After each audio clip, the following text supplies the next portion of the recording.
तपाईं SBS नेपालीको साथमा हुनुहुन्छ।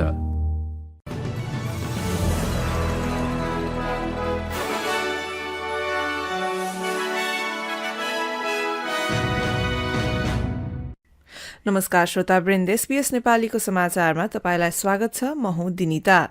आज मंगलबार मे 3 तारिखको प्रमुख समाचारमा अस्ट्रेलियाको रिजर्भ बैंकको ब्याज दर बढेर 0.35%, 3 वर्ष अघि सिडनीमा स्कट जोन्सनको हत्या गरेका पुरुषलाई 12.5 वर्षको जेल सजाय र खेलकुदमा कतारमा स्टेडियमहरू निर्माण गर्ने क्रममा करिब 6500 आप्रवासी कामदारको मृत्यु भएको रिपोर्ट।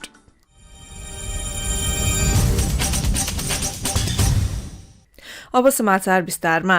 अस्ट्रेलियाको रिजर्भ बैंकले ब्याज दरलाई बढ़ाएर 0.35% बनाएको छ। संघीय निर्वाचन आउन 3 हप्ता बाँकी छँदा यो घोषणा आएको हो। आज मंगलबार भएको बोर्डको बैठकपछि दरलाई 0.25% बढ़ाइएको गभर्नर फिलिप लोवेले बताए। सन् 2010 देखि ब्याज दरमा यो पहिलो वृद्धि हो र बैंकले चुनाव अघि यस्तो ठूलो घोषणा सन् 2007 पछि गरेको थिएन। मार्च महिनाको अन्त्यसम्म 5.1% पुगेको मुद्रास्फीतिलाई सुस्त गर्न ब्याज दर बढ़ेको बताइएको छ र यसै सन्दर्भमा ब्याज दर बढ़ेपछि अस्ट्रेलियाको दैनिक जीविकोपार्जन महँगीको समस्या झनै बढ़ेको संघीय विपक्षी दलले बताएको छ। दलका आर्थिक प्रवक्ता जिम चामर्सले गठबन्धनको वित्तीय व्यवस्थापनको निन्दा गर्दै प्रधानमन्त्री स्कट मोरिसनले सबै महिमा आफ्नो पक्षमा लिने तर कुनै जिम्मेवारी भने नलिने बताए। You know, under Scott Morrison, this is a full-blown cost of living crisis, and rising interest rates are about to be part of the pain. We've got skyrocketing costs of living, we've got falling real wages, and now at some point, today or next month, we're going to have interest rate rises as well. And so whether interest rates are increased today or not, the Prime Minister's economic credibility is in tatters. र उता प्रधानमन्त्री मोरिसनले आफ्नो बचाउ गर्दै अस्ट्रेलियालीहरूलाई झनै गम्भीर प्रभावहरूबाट रोकेको बताए। We knew about the rising prices that were coming, particularly because of the single largest energy shock we've seen around the globe since the 1970s. And we knew that that would have an impact on Australians getting back up on their feet. And so as a result of the significant turnaround, as a result of our economic plan in this year's budget, we were able to provide that cost of living relief, to provide that shield, as we've provided that shield across this pandemic to Australians and Australian businesses that have kept them in jobs. अब अर्को प्रसंगमा 30 वर्ष अघि सिडनीमा Scott जोन्सनको हत्या गरेका पुरुषलाई 12.5 वर्षको jail सजाय सुनाइएको छ। सन् 1988 को डिसेम्बर महिनामा म्यानलीको नर्थ हेड स्थित उक्त अमेरिकी गणितज्ञ जोन्सनलाई स्कट व्हाइटले मुक्का हानेको, जसकारण उनको मृत्यु भएको न्यायाधीश हेलेन विल्सनले जनाइन्। उनको न्यूनतम सजाय 8 वर्ष 3 महिनाको छ। स्कट जोन्सनका भाइ स्टिभ भन्छन् कि यो एक अर्थपूर्ण दिन रहेको छ। We came to Australia this week and we were given a chance to express in court what we lost and the impact that Scott White had on our families. New South वेल्सकी शिक्षा मन्त्रीले अर्को महिनाको बजेटले सार्वजनिक क्षेत्रको ज्यालालाई सम्बोधन गर्ने बाचा गर्दै भोलि हुने भनिएको हडताल रद्द गर्न राज्यको शिक्षा संघलाई आग्रह गरेकी छिन्। ज्यालाको विषयमा ढिलाइ भए तापनि अन्य वार्ताहरू जारी राखेकोमा सरकारले राम्रो पक्षमा काम गरिरहेको देखाउने मन्त्री सेरा मिचेलले बताइन्। तर 5 देखि 7.5% सम्मको ज्याला वृद्धिको मागका साथ हडताल अघि बढाउने न्यू साउथ वेल्स टीचर्स फेडरेशनका अध्यक्ष एन्जेलो ग्याब्रिएलातोसले बताए। अब खेलकुद समाचार। कतारको वर्ल्ड कप स्टेडियम बनाउने क्रममा कथित रूपमा ज्यान गुमाएका आप्रवासी कामदारहरूले सम्मान र गौरवका साथ ज्यान गुमाएको फिफाका अध्यक्ष जियानी इन्फान्टिनोले बताएका छन्। कतारमा स्टेडियम निर्माणको क्रममा भारत, पाकिस्तान, नेपाल, बंगलादेश र श्रीलंकाका गरी करिब 6500 कामदारको मृत्यु भएको गार्डियनले प्रकाशित गरेको रिपोर्टमा उल्लेखित छ। इन्फान्टिनोलाई ह्युमन राइट्स वाचले शोषण र जबरजस्ती श्रम भएको अनुसन्धानको बारेमा सोधेको थियो। उनले कामदारहरूले ज्याला कमाउने र प्रतियोगिताका लागि मैदान निर्माण गर्ने अवसर पाएकोमा गर्व गर्नुपर्ने बताए। अब भोलि बुधबारको मौसम सम्बन्धी विवरण। भोलि पर्थमा घाम लाग्दै अधिकतम तापक्रम 22 डिग्री, एडिलेडमा पानी पर्दै 17 डिग्री, मेलबर्नमा पनि वर्षा हुने तापक्रम भने 16 डिग्री, त्यस्तै पानी पर्ने होबार्टमा तापक्रम 15 डिग्री, क्यानबेरामा 18 डिग्रीसँगै वर्षा हुने, वोलोंगङमा पानी पर्ने सम्भावना तापक्रम 24 डिग्री, सिडनीमा पनि पानी पर्दै तापक्रम 25 डिग्री, न्यूकासलमा घाम लाग्दै अधिकतम तापक्रम 25 डिग्री, ब्रिस्बेनमा पानी पर्दै तापक्रम 25 डिग्री, केयर्न्समा 30 डिग्रीका साथ घाम लाग्ने र डार्विनमा घाम लाग्दै अधिकतम तापक्रम भने 35 डिग्रीसम्म पुग्नेछ। हस्त श्रोतावृन्द, यसका साथै आजको एसबीएस नेपाली समाचार यति नै। स्वस्थ रहनुहोला, सुरक्षित रहनुहोला। नमस्कार।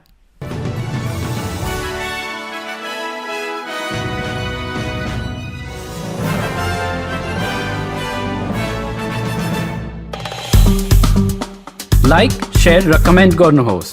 एसबीएस नेपालीलाई फेसबुकमा साथ दिनुहोस्।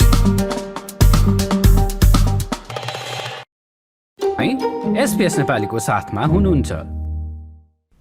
क्वान्टसले विशेष नयाँ विमानको घोषणा गरेको छ, जसले अस्ट्रेलियाको यात्रा उद्योगको भविष्य परिवर्तन गर्न सक्छ। कम्पनीको प्रोजेक्ट सनराइज अन्तर्गत सन् 2025 सम्म बन्ने भनिएका 12 वटा एयरबस A350 अस्ट्रेलियाबाट विश्वको जुनसुकै शहरमा सीधा उड्न सक्ने बताइएको छ। यस विषयमा सुनौ यो विस्तृत रिपोर्ट। तपाईको समुदाय, तपाईको कुराकानी, SBS Nepali.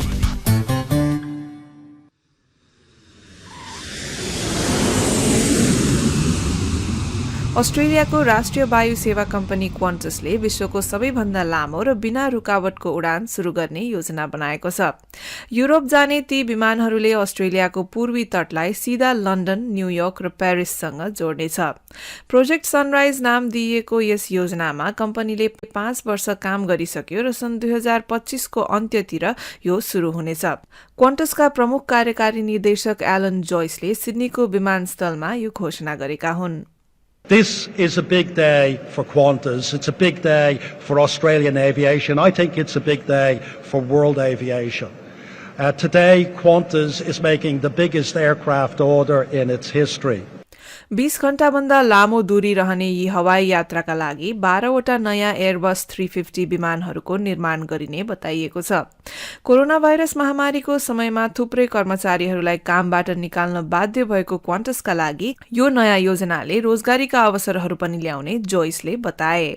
Doing aircraft like this and ordering aircraft like this creates huge opportunities for our people. And it creates employment. And we believe this will create thousands of jobs and thousands of promotional opportunities.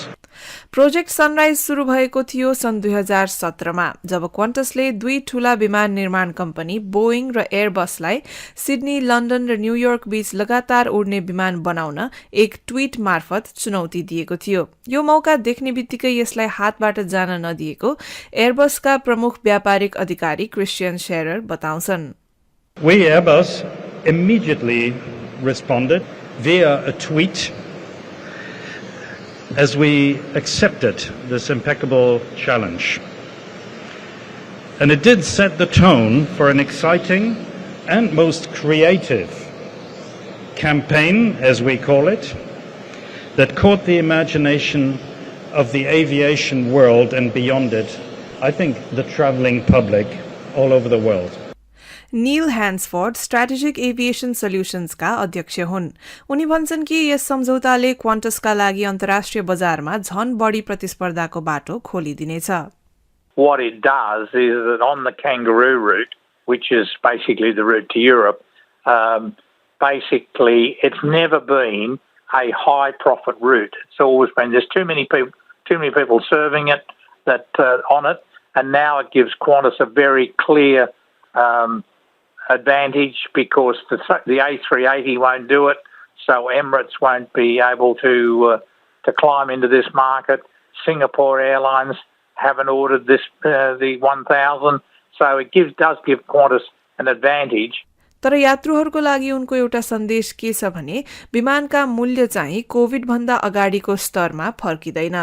What we've got to understand is this aircraft is a very expensive aircraft, and you're not going to go and get cheap fares for people to go and have their economy trip and bucket and spade holiday in Europe. From an economy point of view, it could well be 25% higher than what it is for the A380. त्यस्तै यता घरेलु बजारमा Boeing 737 र 717 पछि अब क्वान्टसको project विन्टन अन्तर्गत 40 वटा नयाँ एयरबस क्यारियरहरू निर्माण गर्ने योजना छ। यी नयाँ विमानहरू सन् 2023 को अन्त्यतिर देख्न सकिनेछ र यससँगै आउँदो 12 वर्षको अवधिमा थप 94 वटा विमानको खरिद अधिकार पनि क्वान्टसले पाउनेछ।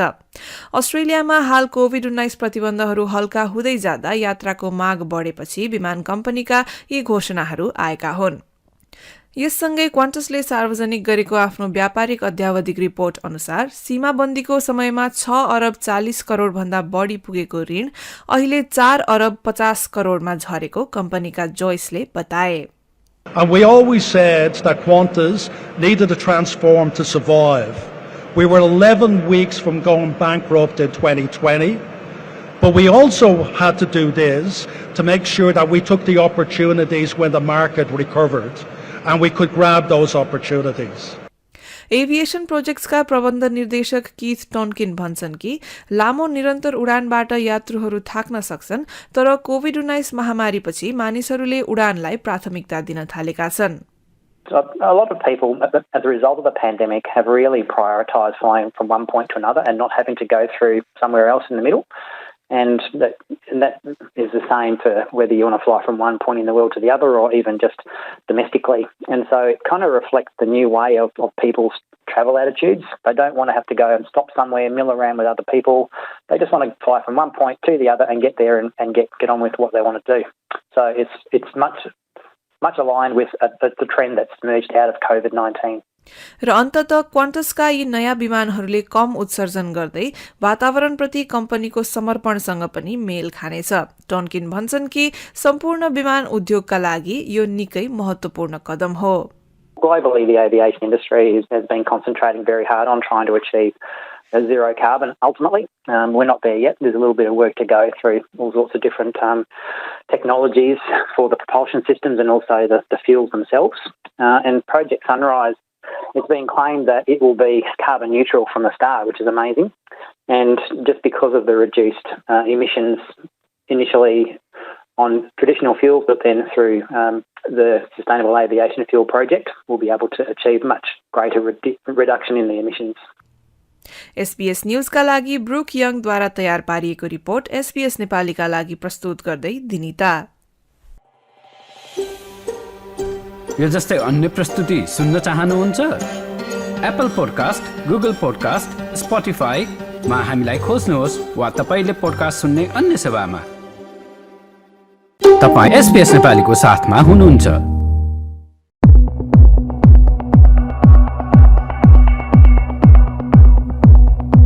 यस हप्ताका प्रमुख समाचारमा यस हप्ता अमेरिका र नेपालको सम्बन्धको 75 वर्ष पुगेको उपलक्ष्यमा अमेरिकी सांसद टोलीले नेपाल भ्रमण गरेको छ। क्रिस्टिन जिलिब्रान्डको नेतृत्वमा शेल्डन व्हाइट हाउस, कोरी बुकर, मार्क केली र मन्डेयर जोन्सले प्रधानमन्त्री शेरबहादुर देउवासँग भेटघाट गरेर नेपालले एमसीसी पास गरेकोमा बधाई दिनुका साथै जलवायु परिवर्तन लगायतका विश्वव्यापी मुद्दामा छलफल गरेका छन्। नेपालले यस हप्तादेखि विभिन्न 10 किसिमका सामग्री आयातमा रोक लगाएको छ भने सरकारी कार्यालयहरू हप्ताको 2 दिन शनिबार र आइतबार बन्द हुन थालेका छन्। पेट्रोलको आयातमा निर्भर नेपालको अर्थतन्त्रमा विश्वव्यापी रूपमा पेट्रोलियम पदार्थको भाव बढेपछि सङ्कट उत्पन्न भएको हो। यसको सामना गर्नका लागि सरकारले पैसा देश बाहिर जान रोक्नका लागि सवारी साधन, खेलौना, मदिरा, चुरोट लगायतका विलासी वस्तुको आयातमा रोक लगाएको छ र मितव्ययिताका लागि हप्ताको 1 दिन बिदा बढाएको छ। आगामी हप्ता मंगलबार मुसलमान धर्मावलम्बीको महान चाड ईद उल फित्र परेको छ। यसै अवसरमा मैले मुस्लिम पत्रकार गनी अन्सारीसँग उनको रमादान र ईदको अनुभवका बारेमा कुराकानी गरेकी छु। तपाई वीरगञ्जको हुनुहुन्छ, वीरगञ्जमा चाहिँ मुसलमान समुदाय कस्तो छ, त्यहाँ ईद कसरी मनाइन्छ थोरै बताइदिनुस् न। मनाउने भनेको तरिका लगभग उस्तै हुन्छ। 30 दिनको तपाईको 29 वा 30 दिनको अरबिक पात्रो अनुसार 30 महिना भयो भने 30 दिनको रोजा हुन्छ, व्रत रोजा। अनि त्यसपछि 29 भयो भने 29 दिनको रोजाको समापनमा ईद मनाउने हो होइन। अनि त्यो दिन भनेको त्यसअघि रमजानमा मान्छेहरू व्रत बसेका हुन्छन्। अरू सामान्य अवस्थाभन्दा प्रार्थनाहरू पनि अलिक बढी हुन्छ। रातिको समयमा अतिरिक्त प्रार्थना पनि हुन्छ, त्यसमा कुरान वाचन इमामले गर्छन् र अरू मान्छेहरूले सुन्छन्। व्रत सुरु अघि खाने कुरालाई सेहरी भनिन्छ भने व्रत समापनको बेला साँझ खाने खानालाई आफ्नो गति अनुसारको नयाँ कपडाहरू लगाउने, अवसरहरू लगाउने। अनि ईदगाह अर्थात् खुला मैदानमा ईदको विशेष प्रार्थनामा जानलाई चाहिँ मान्छेहरू नुहाइ धुवाइ सफा सुग्घर भएर नयाँ लुगा लगाउने, अचार लाएर अनि केही मिठो गुलियो खाएर ईदको प्रार्थनाको लागि जाने गर्छन्। अनि प्रार्थना सकेपछि एकअर्कालाई अङ्कमाल गर्ने, ईद मुबारक भनेर एकअर्कालाई शुभकामना आदान प्रदान गर्ने, माग्ने लगायतका मान्छेहरू हुन्छ। अनि आफूले जुन दान गर्ने पर्ने पैसा हुन्छ, सदकाको पैसा हुन्छ, त्यो सदकाको पैसा बाँड्ने गर्छन्। घरमा आफन्तलाई बोलाउने, साथीभाइहरूले बोलाउने, सेवई लगायतका परिकारहरू, बिरयानी कसले के बनाएका हुन्छन् त्यो सबै खाने, खुवाउने, शुभकामना आदान प्रदान गर्ने, यसरी नै हुन्छ।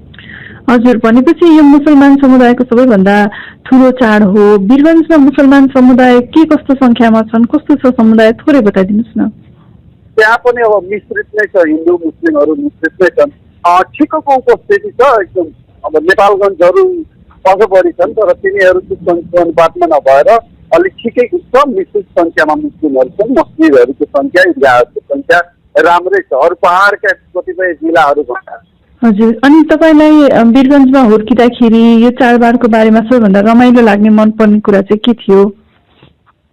सबभन्दा रमाइलो लाग्ने अब चाहिँ नयाँ लुगा लगाउने भयो। अनि त्यसपछि ईद अर्थात् ईदको दिन ठुला बडाले चाहिँ उपहारहरू दिन्छन्, मिठो मिठो खान पाइन्छ, आफू कहाँ बोलाउन पाइन्छ भने रमाइलो लाग्छ त्यो कुराहरू सम्झिँदा। हजुर, अनि अहिले तपाईँ धेरै वर्षदेखि काठमाडौँमा हुनुहुन्छ, 1 दशकभन्दा बढी नै भयो। काठमाडौँमा चाहिँ ईद कसरी मनाउनुहुन्छ, कसरी फरक भएको छ? अघि चाहिँ मैले जुन कुरा उल्लेख गरेँ, साथीहरूलाई धेरै साथीहरू आउँछन्, मुस्लिम हिन्दू साथीहरू नै अझ बढी छन्। 2 गुणा 3 गुणा बढी त हिन्दू साथीहरू नै हुन्छ। त्यो कुराहरू अनि त्यो पाटोहरू मिस गरिन्छ भनौँ न, त्यो कुराहरू पाइँदैन। अनि गाउँको जुन माहौल हुन्छ, हुलको हुल बनाएर यो साथी खाना जानु वा उनीहरूलाई लिएर आउनु, अनि त्यहाँ खाएर खाँदै हिँड्दै रमाइलो गर्ने, त्यो कुरा चाहिँ काठमाडौँमा यी कुराहरू पाइँदैन। अनि नेचुरल लाग्छ गाउँघरको अलिक बढी। हजुर, काठमाडौँमा चाहिँ कसरी मनाउनुहुन्छ? तपाईँ कुनै मस्जिद जानुहुन्छ कि अथवा घरमै मनाउनुहुन्छ? बनाउने अघि मैले जसरी भने बनाउनु चाहिँ तरिका त्यही हो। यस्तो काठमाडौँमा त मस्जिदमै हुन्छ त्यो सामूहिक प्रार्थना। अब गाउँको कुरा गर्नु भने खुला ठाउँमा चाहिँ ईदगाहहरू छन्। हजुर, अनि तपाईँको व्यावसायिक जिम्मेवारीहरू, पत्रकारको रूपमा तपाईँ कहिलेकाहीँ त 24 घण्टा खट्नुपर्ने हुन्छ। यस्तो बेलामा दिनभरि नखाने कुराहरू कसरी व्यवस्थापन गर्नुहुन्छ? गाह्रो चाहिँ गाह्रो हुन्छ, तर मलाई के सजिलो भइदिन्छ भने रमजानको बेलामा जुन झन्डै 15 घन्टा 13 घन्टा जतिको व्रत हुन्छ, म काम गर्ने ठाउँमा चाहिँ धेरै चिजहरू छन्। मलाई चाहिँ अलिक सहज भनेको बिहान सेहरी जुन 3:30 बजे अघि तपाईँ हल्का केही खानुहुन्छ, त्यो अघि अनि मेरो 5:30 बजी बिहान रेडियो हुन्छ वा त्यो चिजमा गइदिँदाखेरि त्यो एक किसिमले कार्यालयको उदारता पनि भन्नुपर्छ वा मेरो रिलिजियस अभ्यासको, धार्मिक अभ्यासको चाहिँ एउटा सम्मानको रूपमा पनि लिन सकिन्छ। तपाईँलाई सजिलो हुने गरी शिक्षा राखिदिन्छु भनेर त्यसरी अफिसले राखिदिने गर्दाखेरि मलाई चाहिँ व्यक्तिगत रूपमा भन्नुपर्ने सजिलै हुन्छ। त्यति जस्तो दैनिक ज्याला दाबी गर्ने मान्छेहरू वर्ष बसेर नि काम गर्नुपर्ने वा बाहिर खट्नुपर्ने भए पक्कै गाह्रो हुन्थ्यो। हजुर, अनि जुन यो 1 महिनाको व्रत बस्नुपर्ने कुरा छ, यसको चाहिँ अर्थ तपाईँले कसरी लिनुभएको छ? यो व्रत भनेको खासमा संयम। तपाईँले चाहिँ विभिन्न कुराहरूबाट आफ्ना इन्द्रियहरूमाथि तपाईँ सहहरू छ, त्यसमाथि तपाईँ झुटो कुराहरू बोल्नुपर्छ, आफूलाई रोक्नुपर्छ, अनावश्यक विवादमा मिस्नु हुँदैन, कुदृष्टिहरू राख्नु हुँदैन। हुन त अरू बेला राख्नुहुन्छ भन्ने त भन्नु खोजे होइन, तर रमजानको मेन क्रिया नै चाहिँ तपाईँ यी कुराहरूबाट अझ बढी अनुशासन दिनुहोस्, तपाईँ यी कुराहरूबाट अझ बढी पढ्नुहोस्। 1 महिना तपाईँ आत्मअनुशासित भएपछि बाँकी 11 महिना पनि तपाईँको त्यस्तै होस् भन्ने मेन के अरे यसको उद्देश्य हो। तपाईँ दिनभरि भोको बसेर पनि झुटो बोल्नुहुन्छ, कुदृष्टि राख्नुहुन्छ, झगडामा पर्नुहुन्छ, यस्तो कुरा गर्नुहुन्छ भने तपाईँको बस्नुको कुनै अर्थ छैन। अल्लाहलाई त्यो तपाईँको भोको बस्नुसँग केही लेनदेन छैन भनेर पनि भनिएको छ।